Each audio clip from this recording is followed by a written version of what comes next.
Welcome back to another Film Geek movie review. Before I get things started, I want to give a big congratulations to the Kansas City Chiefs for being world champions. In fact, just earlier today, I was at the big parade. It was a great time. I would show you pictures, but I really don't know the legalese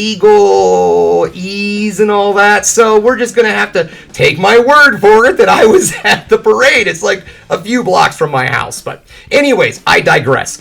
Today I am here to talk to you about the new horror film, Winnie the Pooh, Blood and Honey. So what is the story of Winnie the Pooh, Blood and Honey? Well, very simple. It seems Christopher Robin has gone off to college and he leaves behind his friends at the 100-acre woods. And then he decides to come back and visit them many years later.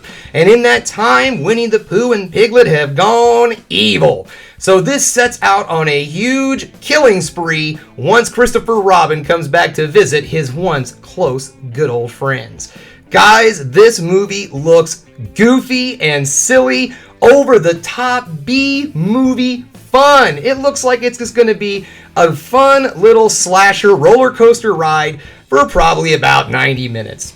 But you know what, guys? It's time for me to stop talking about this. It's time for me to hit the road and check out Winnie the Pooh, Blood and Honey. Something I never thought I would say.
Welcome back, just getting home. And you know what, guys? That film was redunculous in all the right ways.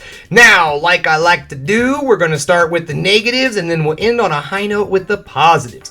First negative in this film is the look of Winnie Pooh. He really looks dumb. I did not like the design for Winnie the Pooh. I was kind of hoping the trailers I saw might have just not really been what the design for the character was, but it's pretty ridiculous, and I don't mean that in a good way. It does not look very good.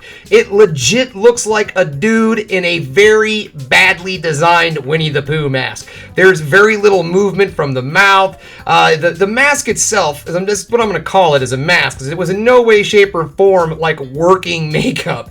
It just looks rubbery and silly. Like there's like a smooth texture to it, like he's actually more of an action figure. So I don't know. I don't know if that was a reason for him looking that terrible, because Piglet looks pretty cool. Piglet looks like a human-animal hybrid, and Winnie the Pooh looks like, well, a really crappy Winnie the Pooh. So that is a really bad negative in my opinion. And that's honestly really the worst thing of this film. Now, for other people who don't enjoy movies like this might be a negative also.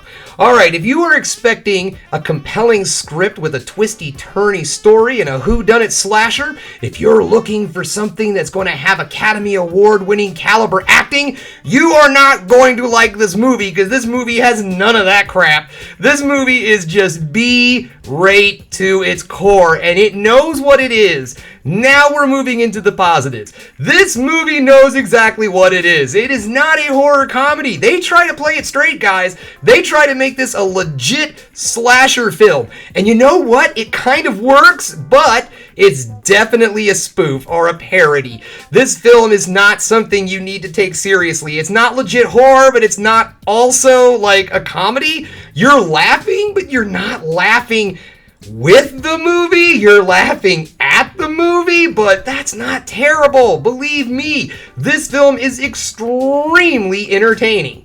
Now, I did say the look of Winnie the Pooh is just downright god-awful, but this film is actually really well shot. I really loved a lot of awesome camera shots this film has. It really does a great job of trying to set up a great slasher atmosphere. I was very blown away by that. Like I said, I was expecting a very slapsticky, silly kind of horror comedy, and what we got was a very well-made, what I think is a parody of slasher films. I thought this film was extremely well executed. I thought that the cinematography was well better than this movie needed it to be. And the last thing that this movie really excels on are the practical effects. This movie's kills are ridiculous. They're great. It really, if you've seen the film, a lot of this movie reminds me of the Banana Splits movie. Although the Banana Splits movie does obviously throw in humor. Like I said, there's jokes in that movie. This movie doesn't have jokes. You're laughing at the silliness of what you're seeing with your eyes. This film is fun. It is just plain fun.